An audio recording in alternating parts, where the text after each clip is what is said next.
Hello everyone, welcome to the Social Science Podcast. Today we have gathered here to solve your queries, and for that we have teachers who have expertise in their specialized subjects. Simran ma'am will be helping us with geography, Yashashvi ma'am with history, Ayushi Bhardwaj ma'am with pol science, and I will be helping you with economics.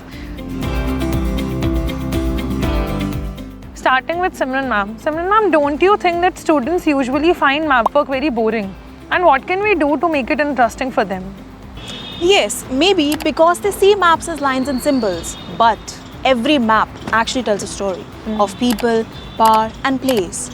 Once you start connecting, where's my favorite city? It becomes interesting. There is one suggestion that I would like to give to my children. Try to keep one India map with you in your diary and start coloring those states. That's interesting. But what about the chapters? There are certain chapters, for example, there is chapter soil. So how can we make it interesting for the students? Yes, the soils look the same in the book, but in reality, every soil has its own characteristic. One grows cotton, another rice. Now imagine if you are traveling somewhere and you can identify that this is black soil, very good for cotton. The kind of impression it will put on people around you. True. But ma'am, students often say that they are unable to understand the concept of latitudes and longitudes. What's your take on it? That's because they are focusing on learning them. First, understand why they are important. Latitudes and longitudes are basically the GPS of our Earth. They tell you exactly where you stand. So next time, my children, if your friend is asking for your address, give them the latitudinal and longitudinal extension. Give them the numbers. Let them decode your address. It will be interesting. Quite interesting. Simran ma'am, usually students find the climate topic very boring. What can we do about it? Climate isn't just about hot or cold. It decides what we wear, what we eat, and even how we are living. Start from the basic. Try to connect what is global warming. Then you will be able to understand why last year's monsoon was different than this year's. One common question from the children is that what are the career choices in geography? So many. Beyond teaching, there is urban planning, disaster management, climatologist, geographer, geologist, so many. There is this theory that water on Earth came from meteoroid given by Luke Daly. Who knows, in future you can become one. That's interesting. Yashashvi ma'am, I have a question for you. Yashashvi ma'am, why did you pick history? It is something which not everybody is interested in. So what made you gain interest in that particular subject? I remember when I was a kid, I used to watch cartoons along with my brothers, and my dad used to come back home from work and he used to put on Discovery Channel, History TV, National Geography, and we used to sit along with him and watch all those programs. There are certain programs I still remember, like there was The Men Who Built America from History TV, I Shouldn't Be Alive, it was about survival from Discovery Channel. I learned a lot about animals from National Geography. So I believe my interest developed from there, watching all those programs with my dad. That is so good, and good to know that somebody actually gained interest from TV. So Yashasvi ma'am, students find history very boring. Why does that happen? They don't feel connection with the content, and it is very important that a student, when whatever topic they are reading, they feel connection with the content. For example, there is this reformer, Savitribai Phule. We know that she started a school along with her husband to educate the girl child. Yeah. But not a lot of people are aware that from her home to the school, she used to carry one extra sari with herself. Why? Because when she's traveling, in the way, people used to throw mud or cow dung at her. So her struggle was not only with her family but also with the society. She was fighting with the society because the society was against the idea of educating girl child. Indeed. Now if I'm sitting here in the podcast as a teacher, I'm speaking on some content, then I'm grateful, I'm thankful to those reformers who have worked and fought with the society in earlier times. So it is very important that the child feels connected with the content, that what has happened, so that they value it today. Yeah. And ma'am, don't you think that students usually find it very difficult to remember the dates? Even I was not very much fond of dates. I'm not going to lie about it. I was very much interested in reading the story, but dates I was not very much fond of. So, the first revolt for independence for India, it happened in 1857. 1857. And then we got independence in 1947. 1947, right? So 1857 to 1947, around 90 years. If you actually focus on the story of the dates, which means 90 years means in a family, a grandfather must have been part of this freedom struggle, the father must have been a part of the freedom struggle, and then the child must have been a part of this freedom struggle. 3 generations. When you look at it in that way, you will automatically remember the date 1857, 1947. That is how much time it took for us to gain the freedom, to have freedom on our own land. They often ask, what is the point of studying the past? Let's focus on the future. This statement comes to me very often. Now imagine if I'm a diplomat, I'm going to some neighboring country for a conversation, a peace talk, an agreement, or whatever it is. If I don't know what kind of relation I have shared with that particular country in the past, I don't know if I'm going to repeat the same mistake in future. So in order to avoid the same mistakes of the past, we need to know what has happened in the past. Only then we can make sure and we can make plan for the future without repeating the same mistakes. That's why knowing the history is very important. Yes, ma'am, there is a very famous quote also that says, history repeats itself until you learn from it. But ma'am, students are very unaware of the career choices. They say, even if I study history, there are not many career choices. What's your take on it? That's not true. There are many career choices. There you can become a historian, a teacher, a professor, archaeologist, anthropologist, numismatics, epigraphist. Sometimes we admire people like Shashi Tharoor ji, S.J. Shankar ji, Palki Sharma, and we take pride in them. We have confidence in them that they are going to speak and it will be wonderful. But then we tend to ignore the fact that they have a background from the similar subject. Do we appreciate the fact that they have also studied social science, they have done masters in history or masters in political science. So it's not like we don't have career choices, we do have career choices, it's just that we don't have much awareness about it. Ma'am, what is your most favorite part about history? It's difficult for me to pick one part. I really like the fact that Harappan civilization was so advanced. I like the fact that Indians used to sell gold and diamonds on street during Vijayanagar Empire. So I don't think so if I can pick one. Can you please share the most inspiring thing that you have read recently or watched in the recent times? There is this one article I was reading and it says that in 1712, Arab invader Muhammad bin Qasim, he decided to invade India, the Sindh area. So he, along with his army, he marched towards the Sindh area, and he's very brutal, he's very barbaric. He destroys every villages, he's killing lot of men, women, not even sparing children. And he's able to capture the area by 1712. And then the next paragraph says that in 1192, Muhammad Ghori captured Delhi. This is another example why dates are important. 1712 and 1192. 480 years of history erased from that particular article. So I went to the internet and searched what happened, and that is when I got to know that our brave Rajput rulers, they defended the nation who stopped them from stepping further inside. And I was also reading this writing of Veer Satsai ji. So Veer Satsai ji, he mentions how generations after generations have wiped out. 18 साल से ऊपर के लोग बचे नहीं थे because they were going in the battlefield to protect the nation from the invaders. And he writes this one particular part. He says that he sees a Rajput woman. She lost her husband in the battleground, her father in the battleground, her brothers, father-in-law, brother-in-laws, and she's taking care of the house and going to the field and taking care of the crops as well. वीर सत्साई जी उसको देखते हुए एक दोहा लिखते हैं, इलाना देनी आपनी हलरिये हुलराए कोई पूत से खावे पालने मरण बढ़ाई माई. The pronunciation might be a bit on and off, and he says how imagine the strength and the power of this Rajput woman who has lost everything in her life, yet वो अपने छोटे से बच्चे को कविता सुनाते हुए बोल रही है कि अब तो जल्दी जल्दी बड़ा हो जा कि अब तेरी बारी है मातृभूमि की रक्षा करने के लिए.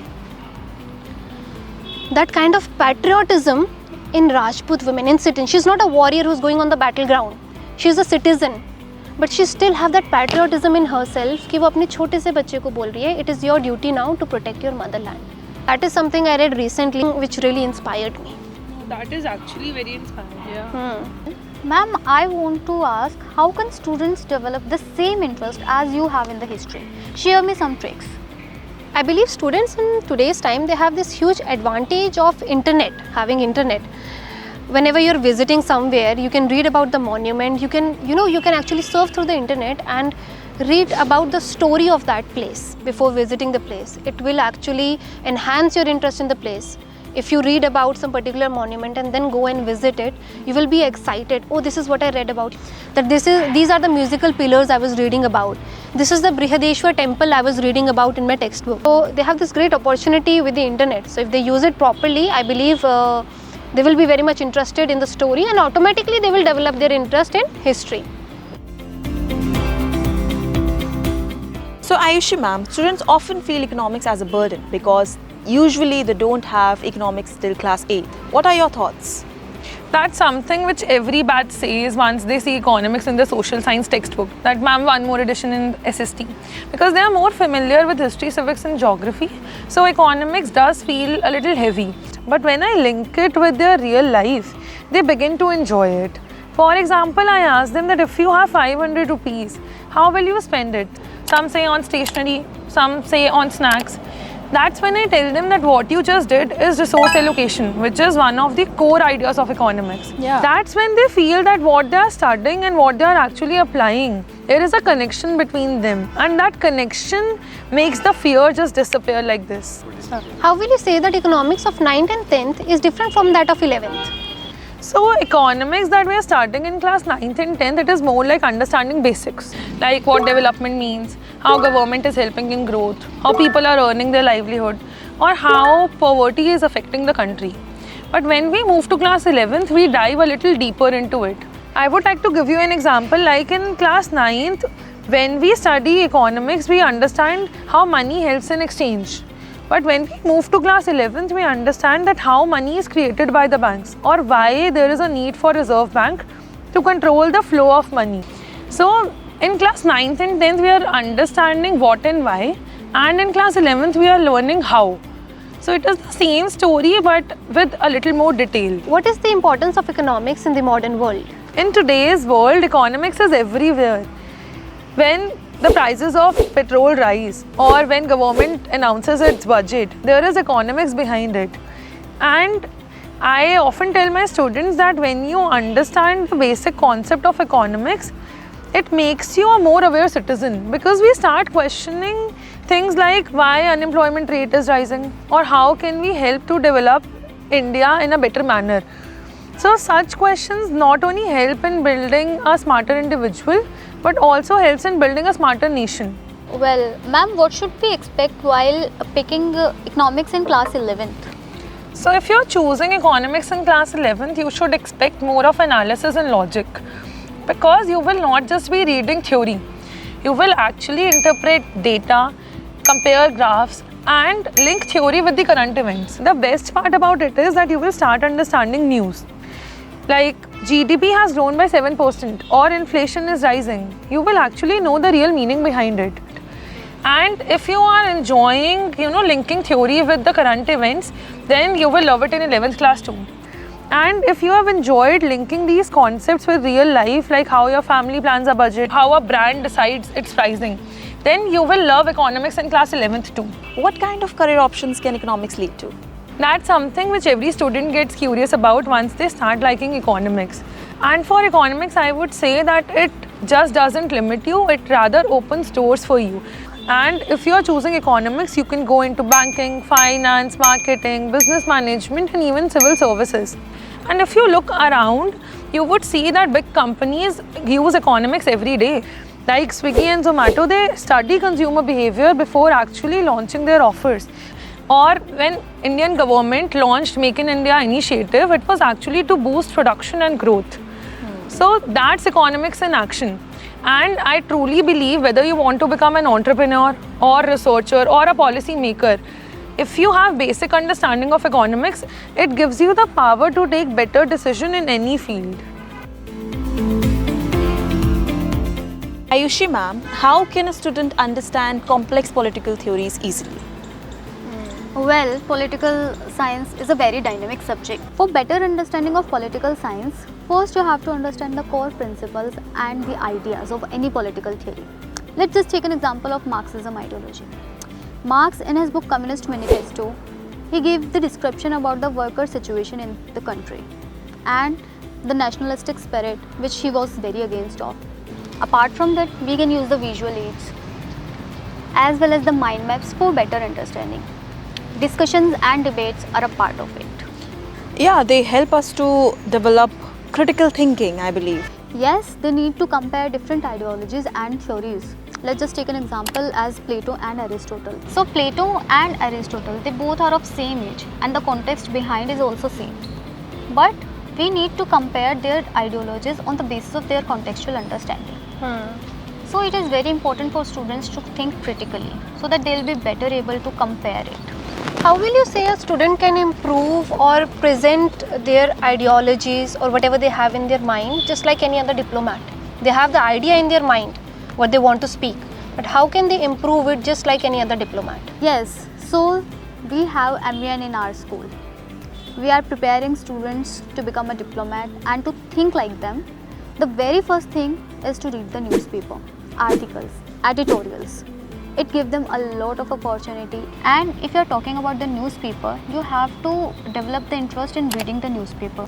Get feedback from peers and teachers. Sometimes what happens, it is there in our mind, but we are not able to write. I'm pretty sure that happens with children also. So for that, use the IRAC method, where I stands for issue, R stands for rule, A stands for application, and C stands for conclusion. These structures helps in answering legal or theoretical options. As we have political science and legal studies combination in our school, that will give you a career opportunity for you also to become a lawyer. So Ayushi ma'am, can you please guide us about the career choices that students have after opting for pol science? Yes, there are a lot of career choices while adopting the political science. The very first thing which comes in our mind is while opting political science is civil services. As you want to become IAS, IPS and IFS, which has the domain. So to become an IFS, a conceptual understanding of any political ideology as well as the international relations understanding is very important. And apart from government jobs, policy analysis, legislative matters, journalism, there are a lot of career options that you can find out in political science subject. That's interesting. So I believe we can conclude the podcast over here. If you have any more queries, please let us know in the comments below and we will make sure to answer them for you. Thank you so much. Thank you.